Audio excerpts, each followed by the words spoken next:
भगवान कण कण में विद्यमान है, तो फिर दिखाई क्यों नहीं देते? मन में ये प्रश्न कई बार उठता होगा।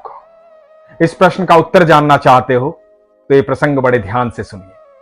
हरे कृष्ण दोस्तों, मैं हूं अनुज शर्मा। महाराष्ट्र में एक बड़े महान संत हुए, नामदेव जी। कहा जाता है कि नामदेव जी जब बचपन में थे, बालक थे, तो उनके माता पिता ने उनको प्रसाद दिया कि जाकर के भगवान विठोबा को अर्पित करें। वो माता पिता से प्रसाद लेकर के मंदिर गए, भगवान विठोबा के सामने बैठे और भगवान को कहा कि भगवान प्रसाद ग्रहण कीजिए। जब भगवान ने प्रसाद ग्रहण नहीं किया तो नामदेव जी ने जिद कर ली, हठ करने लगे कि प्रभु प्रसाद ग्रहण कीजिए, मेरे माता पिता ने प्रसाद भेजा है, प्रसाद ग्रहण कीजिए। कहा जाता है कि नामदेव जी का प्रसाद ग्रहण करने के लिए साक्षात भगवान प्रकट हुए थे। एक दिन हुआ यूं, नामदेव जी अपने शिष्यों के साथ बैठे हुए थे, सत्संग चल रहा था, भगवान की चर्चा हो रही थी, ठाकुर जी के बारे में बता रहे थे, ईश्वर के बारे में बता रहे थे। शिष्य बड़े ध्यान से सुन रहे थे। नामदेव जी ने कहा कि कण कण में विद्यमान है ईश्वर। एक शिष्य से रहा नहीं गया। शिष्य ने कहा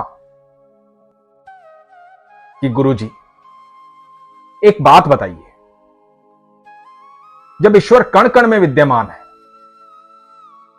तो फिर दिखाई क्यों नहीं देते? आप कहते हो कि हर जगह ईश्वर है, हर चीज में ईश्वर है। जब हर चीज में ईश्वर है तो दिखाई क्यों नहीं देते? नामदेव जी मुस्कुराए। नामदेव जी ने कहा कि हां, बिल्कुल सही प्रश्न है। नामदेव जी ने अपने एक शिष्य को कहा कि बेटा, एक लोटा पानी लेकर आओ और थोड़ा नमक साथ में लेकर आओ। शिष्य गया, लोटा पानी का लेकर आया, नमक साथ लेकर आया। नामदेव जी ने कहा कि इस नमक को इस पानी में घोल दो। नमक को पानी में घोल दिया गया। अब लोटे को बीच में रखा। नामदेव जी ने सब शिष्यों को कहा कि देखो, क्या तुम्हें नमक दिखाई दे रहा है? तो सबने कहा कि नहीं, नहीं दिखाई दे रहा। तो जिस शिष्य ने प्रश्न किया था, नामदेव जी ने उससे कहा कि बेटा, ये पानी पीकर दिखाओ। उस शिष्य ने पानी पिया।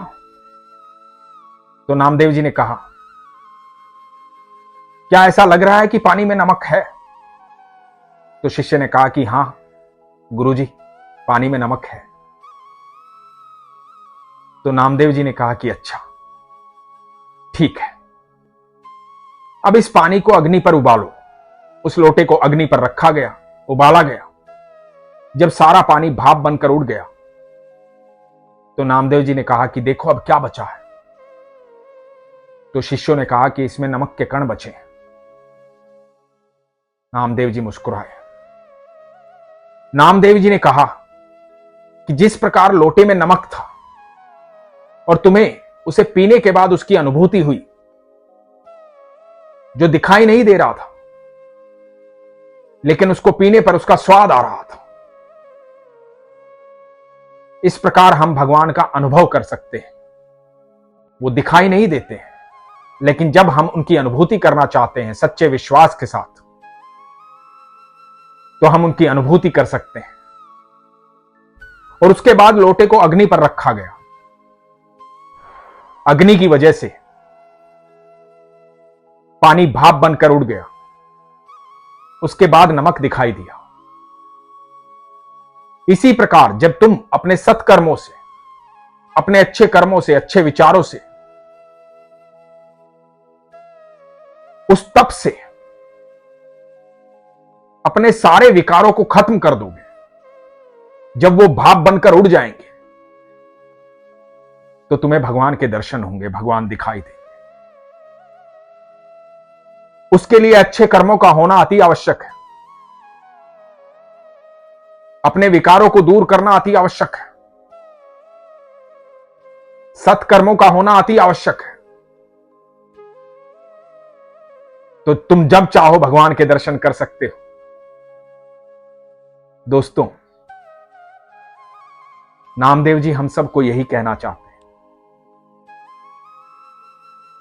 कि हम भगवान की अनुभूति तो जब चाहे जब कर सकते हैं। थोड़ी सी आस्था, थोड़ा सा विश्वास, थोड़ा सा प्रेम, और भगवान अपनी अनुभूति करवा देंगे, क्योंकि कण कण में विद्यमान है। लेकिन यदि प्रगाढ़ आस्था, प्रगाढ़ विश्वास, प्रगाढ़ प्रेम, अपने को दोष मुक्त करना, ईमानदारी से अपना कर्म करना, कर्म कर कर भगवान को समर्पित कर देना।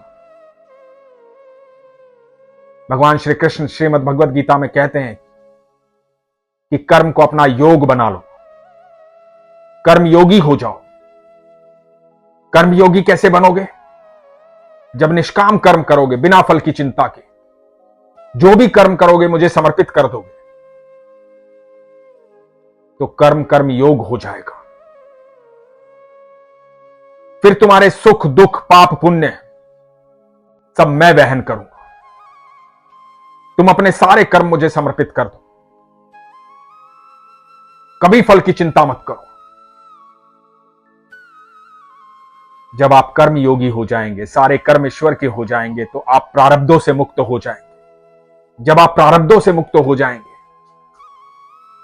तो सुख दुख से परे चले जाएंगे। भगवान श्रीमद् भगवद गीता में अर्जुन को कर्म योगी होने का साधन बताते हैं। तो अपने कर्मों को निष्काम कर्म कीजिए, प्रगाढ़ विश्वास रखिए। जब विश्वास प्रगाढ़ होगा, जीवन सरल होगा, संभाव में होगा, निस्वार्थ कर्म होगा, तो निश्चित तौर पर भगवान आपको दर्शन देंगे। लेकिन इसके लिए प्रगाढ़ विश्वास की आवश्यकता है। इसीलिए हमेशा कहता हूं, अपने विश्वास को मजबूत रखिए, अपना ख्याल रखिए। हरे कृष्ण।